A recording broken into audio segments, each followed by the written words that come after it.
new developments in foundation aid. We're going to talk about the foundation aid history. We're going to talk about known budgetary increases and an overall view of the budget. So what is a rollover budget? What happens is we start with the 2021-22 budget. And to that budget, we have to add some known expenditures that perhaps weren't planned for the budget, but have occurred since then, because we're not talking about going from what's going on today, but we're talking from budget to budget. So we're going to look at what known costs increases we're going to have, and then we're going to look at that based against last year's revenue. It is the starting process for Eden's budget. So we're going to talk about foundation aid history. In 2007, the New York State Foundation Aid is enacted. It resulted from a lawsuit from the Campaign for Fiscal Equity. It declared that New York State was not properly funding education according to its constitution. The phase-in period was to be for 4 years. It was never completed because of the fiscal crisis that occurred in 2008, 2009. Although it was never enacted, they have been running the formula using inflationary increases ever since. So in 2019, New Yorkers for Students' Education Rights initiated a lawsuit to fully fund the foundation aid and won. In 2021, it was settled, and New York State committed to following in New York State law, they would enact 1/2 of outstanding foundation aid for the 22-23 budget and fully funding it in 23-24. Not all districts were underfunded during the period of 2007 to 2022. Districts that were underfunded will be fully funded, receiving half in 22-23 and half in 23-24 to make them fully funded. Districts that were overfunded and receive more foundation aid than they would be entitled to will be held harmless and not receive a reduction in their foundation aid. Unfortunately, Eden was underfunded, but the good news is we will receive half of what is due to us in the 22-23 school year and the other half in the 23-24 school year. Increases in foundation aid, though, may be offset by reduction in expense-driven aids. So until we have the full legislative run, we won't know for sure. And we did receive the governor's budget this morning, and we will talk about that in detail in the February board meeting.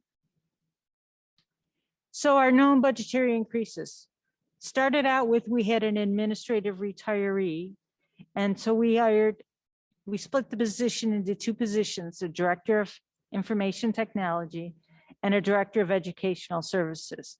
So for this presentation, we're considering the director of educational service the increased position.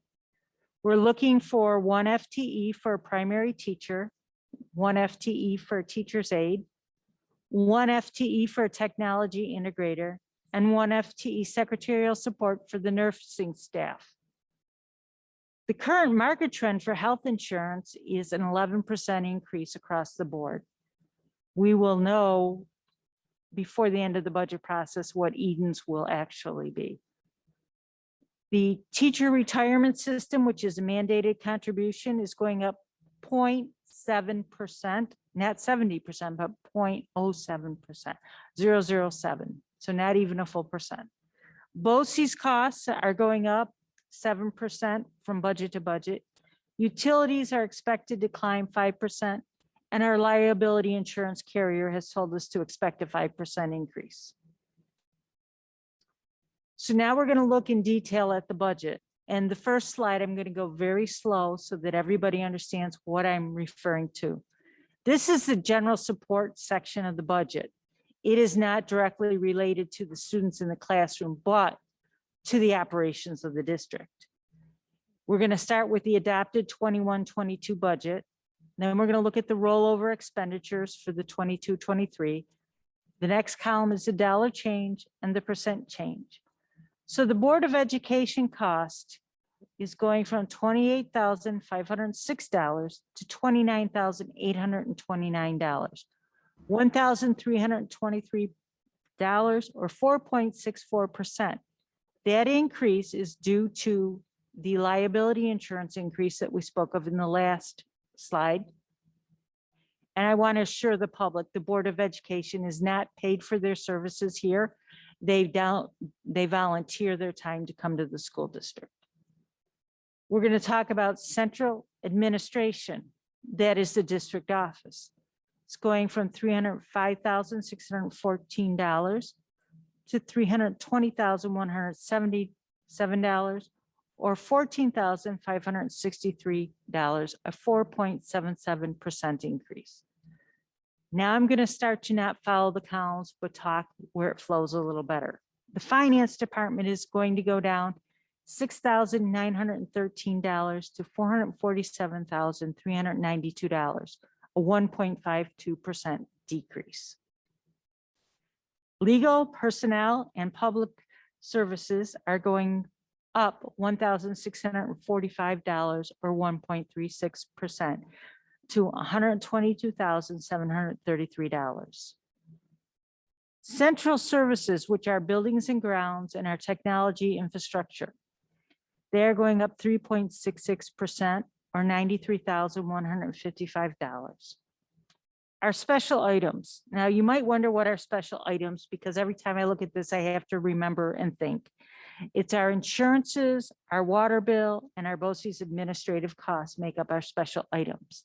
They're going up 5.84%, $25,365. So our general support budget is going from $3,887,558 to $4,016,696, or $129,138, 3.32%. Is that all the board members okay at this point? I haven't lost anyone yet. Now we're going to talk about instruction. Instruction is where we hope to see our costs increase because it means we're doing more for the students. So our administrative and improvements is our administrators in the building, our curriculum, and our professional development. And that's going up $165,970 or 15.65%. Teaching regular school, that is your teachers in the classroom for the regular education students. It's going up 7.14% or $613,126. Programs for students with disabilities is going up 6.14%, $262,606. Occupational education. These are our BOCES CTE courses and PTEC courses that our students attend. They're going up 5.48%, $46,891. Teaching special schools. What is special schools? It's our morning program here at Eden Elementary, and it's our continuing education that's held after hours. They're going up $720 or 2.09%. School library and audiovisual. Audiovisual is a title that SED still use, which is really now information technology. That has been reduced by $10,430 or 0.99%. Pupil services is our nurses, our guidance counselors, athletics, our clubs, our plays, and our musicals. So all the extras that the kids get to do and the extra services they receive beyond the teachers. It's going up 5.36% or $91,401. So our subtotal for instruction is going up 6.66% or $1,170,284. Pupil transportation is slated to go up 3.76% or $86,042. And don't forget, that also has liability and automobile insurance cost increases along with fuel in that line item. Now we're going to talk about undistributed because these are things that are occurring and they're district-wide and they're not broken into any other category. Civic activities is the fitness center and building use. It's going up 3.78%, $1,138. So as you can see, percentages are not always as telling as the dollar values, and sometimes the percentages are less than the dollar values. Our employee benefits, we talked about an 11% known increase in our health insurance at this time. That's the industry standard. And we're also saying the most that we feel it would go up. And then we have a 0.007% increase in our teacher retirement system, and all our other costs that go up slightly as salaries increase. And that's going up 13.28%, or $922,987. Our debt service, which is our mortgage payment on our capital projects. Right now, we're in between capital projects. One has come off, one is coming on. So that has gone down our expense, $320,931, or gone down 13.23%. So our undistributed have gone up $603,194, or 6.29%. So our total rollover expenditures have increased $1,988,658, or 5.97%. This is where we start the budget process. This is not where we end. So what's the overall impact? Well, in the beginning, we said we looked at last year's revenues, which was $33,329,300. Our total expenditures, which are $35,317,958. And we're looking at the gap that will be filled in this budget process is $1,988,658. So now I like to start with the budget calendar. On February 16th at the Board of Education meeting, there will be another budget update. On March 1st of 2022, the New York State property tax calculation is due to New York State. On March 16th, we will have a budget update at the regular board meeting. Right now, we have a tentative March 22nd Board of Education meeting planned for a budget workshop, not actually a board meeting, but a budget workshop, where scenarios will be presented to this Board of Education for determination.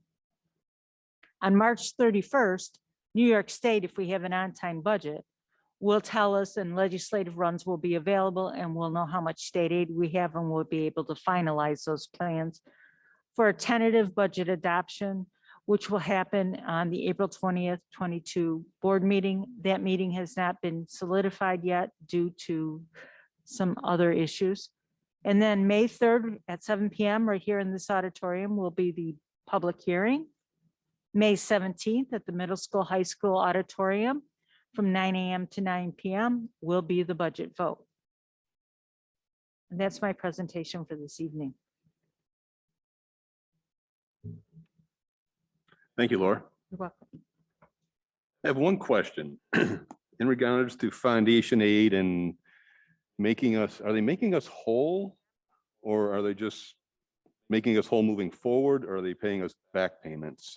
There will be no back payments. I just wanted to get clarification. I didn't think so, but so we will just be made whole on the formula moving forward. In 2 years, if everything goes well and they don't change their process, yes. Thank you. Okay. Do we have a request to withdraw specific items from the consent agenda? All right. Could I have it at B? That upon the recommendation of the superintendent, consensus items be approved. Second. Any discussion? All in favor? Aye. Aye. Any opposed? Any abstained? Motion carried.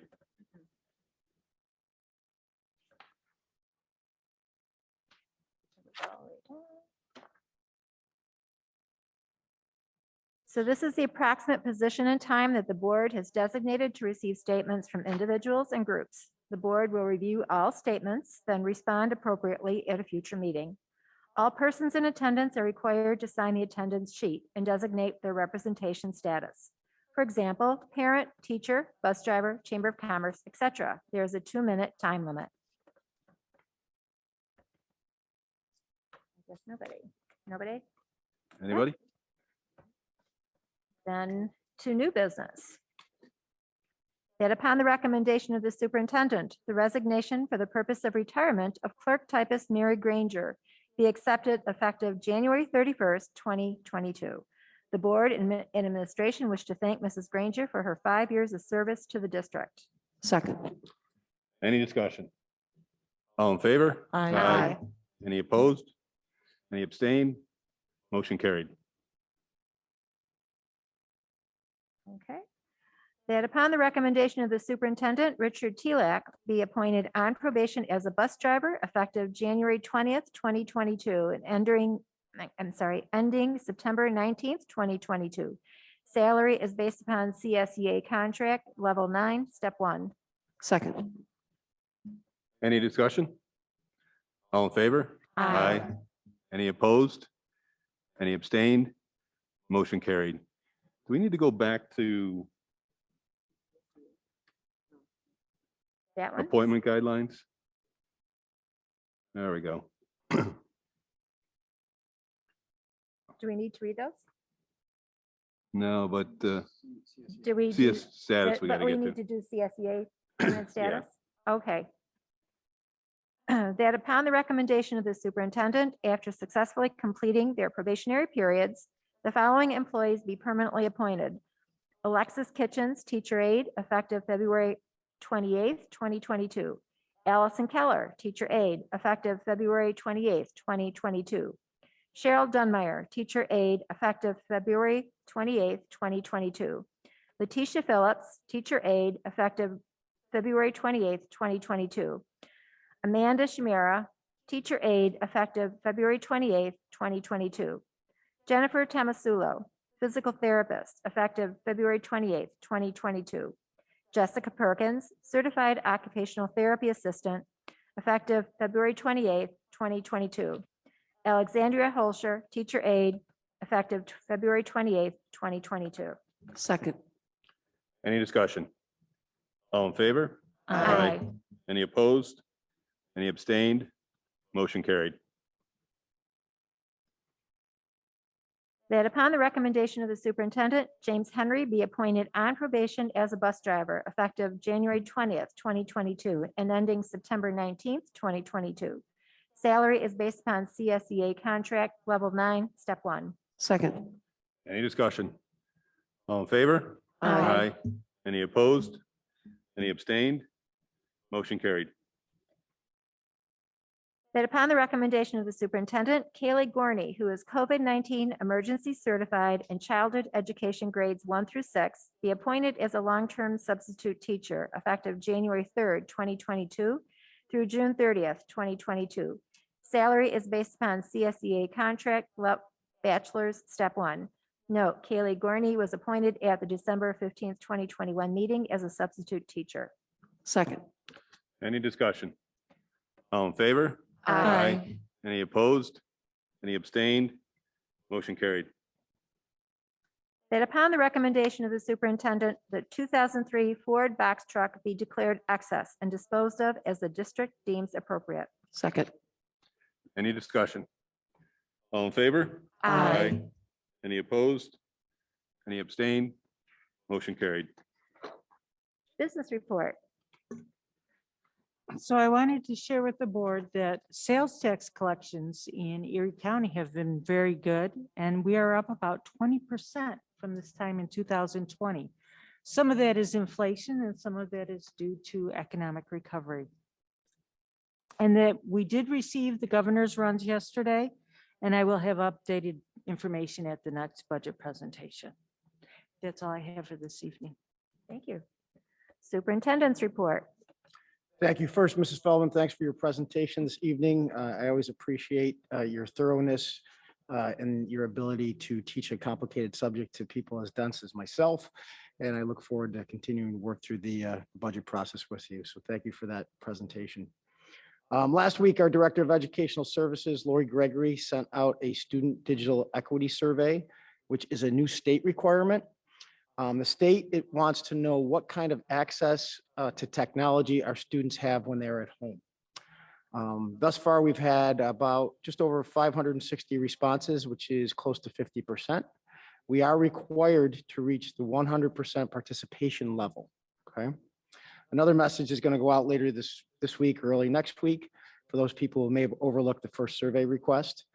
Of course, the survey is designed to determine the level of access our community has to technology, because we're looking for those who don't have access to technology. Therefore, there will be a different means for those folks who maybe can't receive text messages or emails to complete the survey. And there'll be a pen and paper copy sent home, and we'll be doing some significant outreach so we get to that 100% participation rate. On a side note, in terms of the digital equity survey, I do want to give the state credit for understanding that there is a digital divide, and we know that from our experiences the last year and a half or two, including in Eden, and they are committed to addressing this issue. So this is one of the first steps that needs to be undertaken so that we can have more equitable access to technology in all of our communities. The board, I want to draw the board's attention to the Area 2 educational collaborations flyer. You should each have a copy of this, okay? The brochure is a snapshot that highlights a handful of our Eden students and the programs they're pursuing at BOCES. As you heard in Mrs. Feldman's presentation this evening, the district does invest significantly in BOCES programs. What's important, though, is that we take some time to reflect on those students who benefit from those investments. You know, make no mistake, we do have outstanding educational opportunities within our district. Of course we do, but no school district can offer a complete array of opportunities for its students. And that's one of the many reasons our partnership with Area 2 BOCES is so important. It's those hands-on opportunities for students, as well as those specialty schools that serve our student needs. So when you have a few moments, I encourage you to take a look through that brochure. It's really neat to see what our students are doing in a very different way. You know, right on the front cover, a young lady that's in animal science, and clearly we couldn't offer that type of program here, but there certainly is a heavy interest in those types of programs. Moving on to a capital project update, we had another meeting this past week. Phase 1 of the project is nearing completion of the state education review process. Once that review is complete, we'll be preparing for the bid phase of the project. The initial plan is to have bids in place and ready for the board to award the contracts at the March meeting. We're hopeful that the bid review, the state education review process ends fairly quickly. We know that they're near the end of their process, and we prep documents for bid and schedule the bid process. And once bids are awarded, then the board gets to review those contracts and award them. Also, we are moving into the development of the design phase of 1B. 1B, if you remember, is the auditorium at the middle school, high school, the lighting and the sound. We partitioned that off from the main project because we needed more time, and our architects and engineers needed more time to work on that. So we're working on that design, and then already we are moving towards phase 2 of the project and the design and development of those components of the project. So those meetings will be upcoming. So we're moving at the right pace, if you will. You know, the plan all along was to go to bid in late January to mid-February, and we should be right on time with that. Okay. COVID update. I sent a rather lengthy correspondence to the school community late last week that outlined our procedure for the test to stay and the symptoms at school testing programs. Our team is ready to launch the program as soon as tomorrow. And both of those programs involve testing to keep students in school, you know, in a nutshell. Test to stay would be kids who are exposed. It can be exposed in the community. It could be exposed at school. It cannot be exposed at home. That's a nuance we can get into if anyone has any questions about it. And it allows students to avoid quarantine, assuming that they continue to test negative. Symptoms at school is exactly what that sounds like. The student is not feeling well. Maybe they have a runny nose or a cough or sore throat. And, you know, obviously testing only happens with parental consent. And, you know, a parent consents to have a child tested who has symptoms at school. They test negative, and the nurse deems that they're healthy enough to continue in school. They continue in school. The nurses still have their regular job, though, to assess whether that child should be sent home. Okay. I do expect that there's going to be some updates and changes to the program that will surprise no one because we've had numerous changes and we've handled them, I would say, pretty admirably. I do have a meeting tomorrow morning with the Erie County Department of Health, along with the other Erie County superintendents, where we will learn more about some specifics. Moving on, the board will recall that I did talk about developing a partnership with Danielle O'Connor, a retiree from BOCES, to conduct a special education program audit. That audit actually started last week with meetings with Mary Maxon, and I know she's got meetings scheduled with our administrators, I think as soon as tomorrow. I did meet today with our Christine Pollock and our department chair and Lynn Schwantz, the ETA president, to talk about the reasoning behind the audit. And it really is to give us a great snapshot of all that we're doing really well and perhaps find some areas where we can do better. Okay. So I'm looking forward to working with Danielle and learning more and more about how we can help our neediest students. Finally, I want to thank the board for agreeing to schedule another meeting, another evening away from your family and whatnot as volunteers.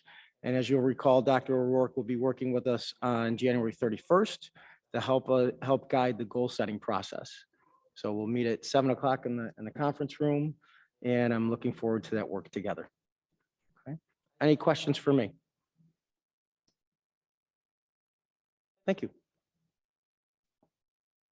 Okay, thank you. Student report. Do you have anything?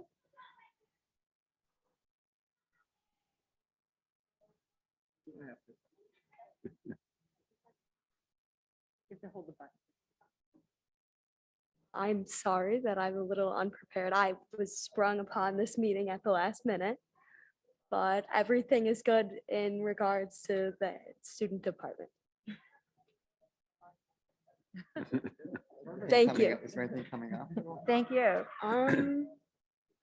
Not just back in the swing of everything from the long weekend. That's about it. Well, thanks for coming. And board report roundtable. I do have a quick question. All of those rapid tests were distributed. How is that working with if a kiddo tests positive, they just call the nurse and say the rapid test was positive and they move on from there? There's no PCR test that's needed or? You know, that's a great question. It depends who you ask that Okay. question to. In my world, those tests were distributed to us by the state. So a positive test is a positive test. Okay, I can tell you that some districts do require a secondary test for a staff member. Okay. I don't. okay, And, you know, I alluded to some changes and some nuances that are happening with our test to stay and our symptoms at school program. And that's kind of some reporting issues and what tests can be used for what. And okay. I like to use the phrase, you don't want to complicate a ham sandwich. Okay. And that's a little bit what's happening right now. I wish I had a clearer answer for you. But if someone tests positive, it's positive. Okay. Okay. Do we get a feeling that families are using them to? Like, have we had a lot of, I mean, I know there's. So I think I know what you're asking. We distributed about 250 some tests the first day. And on that Sunday, and then I know we've distributed more since then. When I reflect on our attendance, since we returned from break, there were a large number of students in quarantine. Okay. That could be coincidental or it could be because they were using our test kits. I don't know, Okay. but I can tell Gotcha. you the trend is much improved. And yesterday we had our best attendance day since we returned from winter recess. Okay. We are almost back to what our normal attendance rate is. Okay, and that's about 95%. Great. So, and the same goes for staff. So how many of these tests do we still have left? So I did happen to notice they do expire in February. A lot. I- Honestly, dude, part of the conversation we had today is we need to re-inventory what we have left. We did, so, so let me see if I can articulate this clearly. So we got the tests that you're referring to, the ones that expire in February from the state. And then we got tests from the county for test to stay. And then we got more tests from the county for test to stay. And now I got, late in the day today, I got an email about how I can order another X number of tests. So we're going to have plenty of tests. And because we knew that our students were going to be covered, we did give the original tests, the state tests, the February expiration tests to staff members who so desired. And that just happened, I think, earlier this week. So when we gave those out, guys. So the other part with that expiration date, and I'm getting all kinds of answers texted to me right now too. So people are watching, which is good. Is that there is a possibility that they're going to extend the expiration date. Don't ask me how they do that. I'm not too worried about those box tests though, because we have so many other opportunities ahead of us. Okay. Jeff, does everyone know that you can order, each family can order 4 free tests, and it's really easy. It's COVID tests with an s.gov. So if that was spread, everybody could get 4 free tests within a week or two. Yeah. Was your mic on there? Because I want to, if not, I'm going to repeat what you said. Up one? No, in the middle. Oh, in the middle, okay. Well, all I said was there's a new government website that started on Tuesday, and every family is entitled to 4 free COVID tests. And the site is just, it's very easy. It took me less than a minute. It's COVID tests, plural with an s.gov. It takes less than a minute to sign up. Then they give you a confirmation that you can just print that your test will be sent. So that could solve a big problem, that every family is entitled to 4 free COVID tests. And it says absolutely free at the end with the receipt. It says no charge. Excellent. Thank you for sharing that, Mr. Silver. Okay. Any other questions? Nope. Thank you. Thank you. Anything else from the board? No. All right. All right. So the next regular Board of Education meeting is February 16th, 2022 at 7 p.m. in the Eden Elementary School Auditorium. And now to enter into executive session. That upon the recommendation of the superintendent, the Board of Education enter executive session to discuss the history of a particular person. Second. Okay. You have to vote on that. Do we have to vote? Oh, all in favor? Aye. Any opposed? Any abstain? I guess we're going to executive session. Sounded hard. Thanks for coming, everybody. Less than a minute.